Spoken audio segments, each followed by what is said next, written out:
Assalamualaikum warahmatullahi wabarakatuh. Ketemu lagi dengan Uda Fajri. Teman-teman semua, kali ini kita masih membahas seputaran tentang dunia bisnis. Dan kali ini kita akan membahas tentang personal branding. Personal branding itu apa ya? Terus penting nggak sih sebenarnya? Nah, sebelum kita bahas lebih lanjut, teman-teman semua silakan klik tombol subscribe yang ada di bawah. Dan kemudian jangan lupa klik tombol loncengnya untuk mendapatkan informasi yang bermanfaat di channel Uda Fajri. Nah, teman-teman semua, kali ini kita akan membahas seputar personal branding. Sebenarnya personal branding itu apa sih?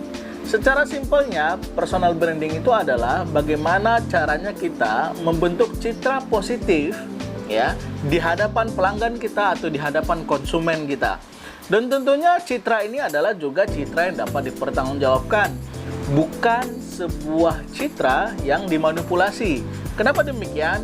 Karena ketika kalian memanipulasi citra ini, maka suatu saat kalian akan sulit untuk membangun citra itu kembali. Kemudian, personal branding ini penting nggak sih dalam dunia bisnis? Nah, kita mungkin nggak akan bahas penting atau enggaknya. Saya ingin teman-teman semua mungkin bisa berpikir sendiri ya. Kita akan coba memberikan contoh-contoh terkait dengan personal branding ini. Sehingga teman-teman bisa mengukur, oh sebenarnya personal branding ini adalah hal yang penting dan harus teman-teman semua bangun. Kita akan ambil contoh yang pertama dari Rasulullah Shallallahu Alaihi Wasallam. Kita semua tahu bahwa Rasulullah Shallallahu Alaihi Wasallam adalah seorang pedagang. Dan tentunya pedagang yang sangat terkenal, tidak hanya di kalangan para pembeli, tetapi Rasulullah terkenal waktu itu di kota Mekah sebagai seorang pedagang yang sangat jujur. Dan ini memiliki efek yang sangat luar biasa, tidak hanya terhadap dagangan Rasulullah, tetapi juga terhadap dakwah Rasulullah Shallallahu Alaihi Wasallam sendiri.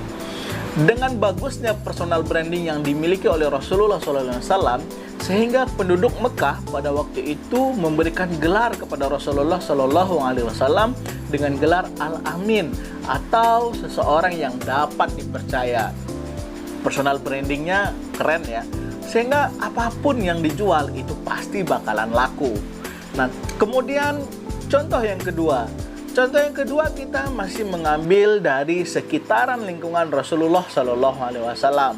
Yang kedua ini adalah kita mengambil contoh dari para sahabat Rasulullah Shallallahu Alaihi Wasallam. Tentunya kita mengenal para sahabat Rasulullah adalah orang yang mempunyai personal branding yang baik. Hampir semua, apalagi sahabat-sahabat yang dijamin masuk surga oleh Allah Subhanahu Wa Taala. Tapi kita akan mengambil satu contoh saja, yaitu Abdurrahman bin Auf. Nah, Abdurrahman bin Auf, sebagaimana yang kita baca dalam sejarah, bahwa Abdurrahman bin Auf sebelumnya adalah orang yang sangat kaya raya, namun kemudian masuk Islam dan kemudian ikut berhijrah bersama Rasulullah SAW ke kota Madinah. Pada saat itu kondisinya Abdurrahman bin Auf menjadi seorang yang sangat miskin. Nah, berkat sebuah personal branding yang bagus sebelumnya sebagai seorang pebisnis atau pedagang di kota Mekah, Abdurrahman bin Auf bisa sangat dengan mudah mendapatkan rekan bisnis di kota Madinah pada saat itu.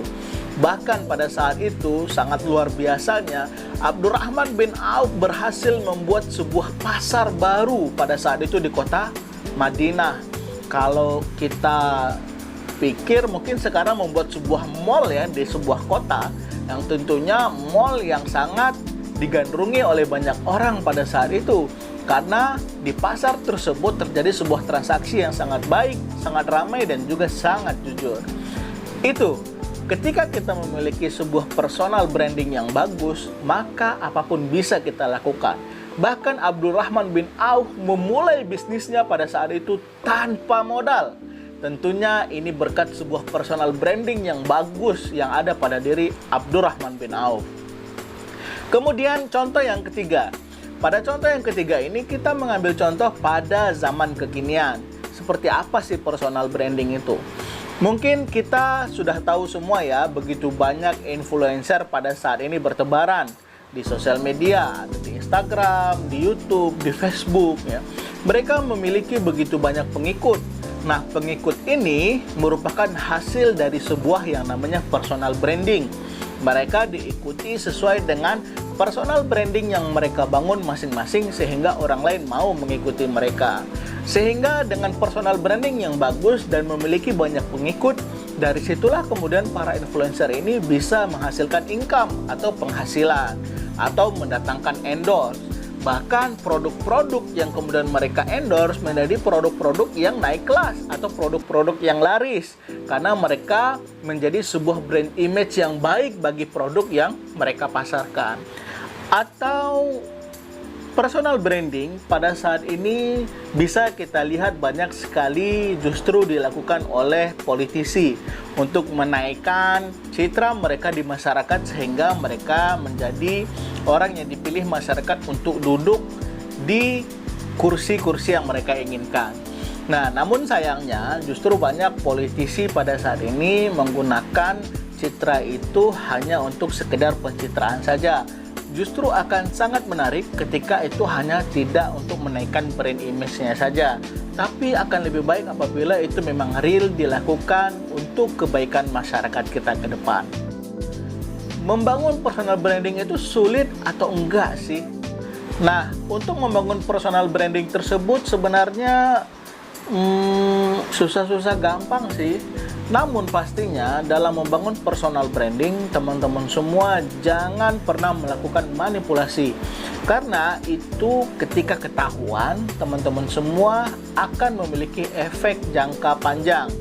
Kita mungkin bisa lihat ya banyak contoh yang sudah kita temukan pada saat ini. Misalnya yang baru-baru ini terjadi adalah tindakan prank yang dilakukan tapi justru melakukan sebuah kebohongan.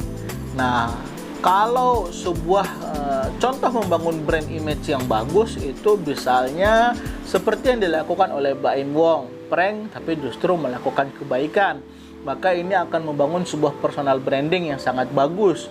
Kita bisa lihat ya bagaimana akun sosial media daripada Baim Wong sangat luar biasa.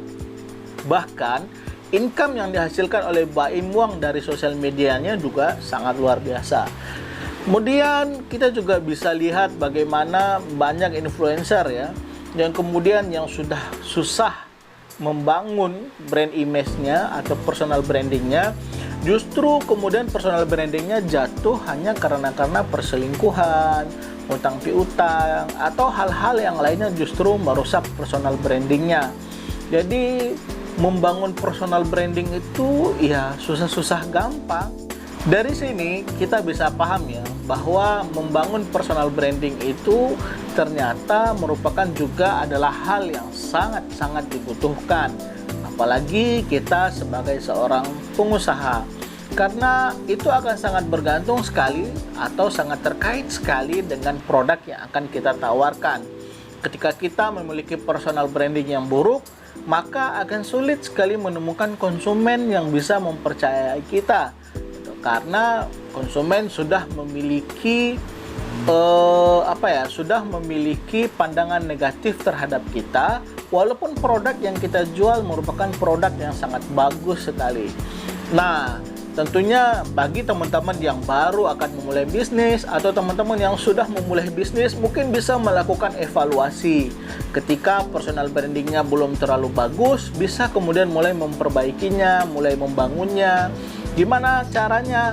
Mungkin teman-teman bisa menyelesaikan permasalahannya secara satu persatu, atau juga meminta maaf kepada orang-orang yang pernah memiliki masalah dengan diri kita, sehingga personal branding kita nantinya tidak akan mudah dihancurkan atau dirubuhkan sehingga mengganggu kegiatan usaha atau bisnis kita nantinya. Maka teman-teman semua mulailah untuk membangun personal brandingnya dari sekarang.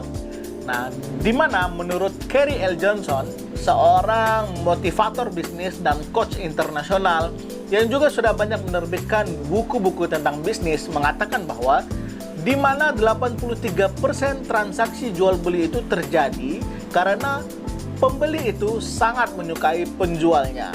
Assalamualaikum warahmatullahi wabarakatuh. Uda Fajri.